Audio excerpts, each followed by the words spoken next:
Yeah, I think what I see a lot of investors do is the first 90% of the project, they do a great job. And then that last 10% of every house really struggles. And that was me for a long time. Like down to your electrical outlets being crooked, your tiles not grouted clean. I think when homeowners walk in, they're paying attention to those little details to make sure whoever did it didn't cheap out. Um, your, so we've got 100 and gosh, how big is it? 120 point checklist that every house goes through when it's finished. And it has to be signed off by the job lead. So each crew has a job lead and then Chris. And then I used to sign it off myself, but Chris got it covered. So doing stuff like that, making sure faucets aren't leaky, trims caulk, just the little things I think is actually what matters to the homeowner the most.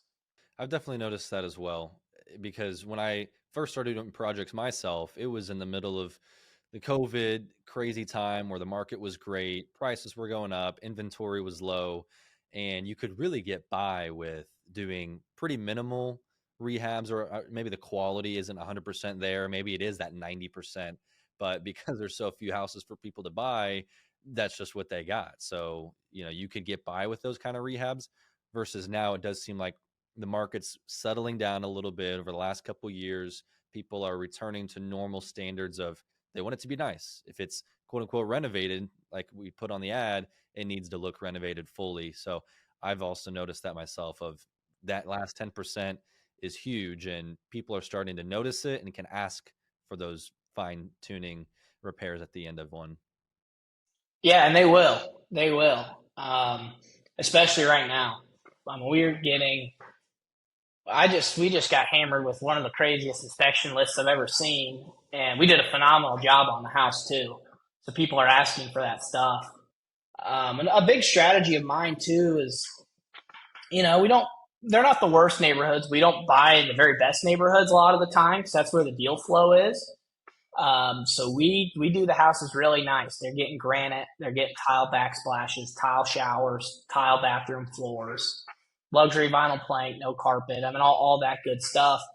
And then we're listing it at the same price point that a house with Formica countertops and carpet is getting listed at. And what we're seeing on some of it is we're getting bid up to the appropriate cost, but houses are never sitting, which for us in a volume game is so important. Um, so I would say for people too, run your numbers conservative and then do your rehab a little nicer.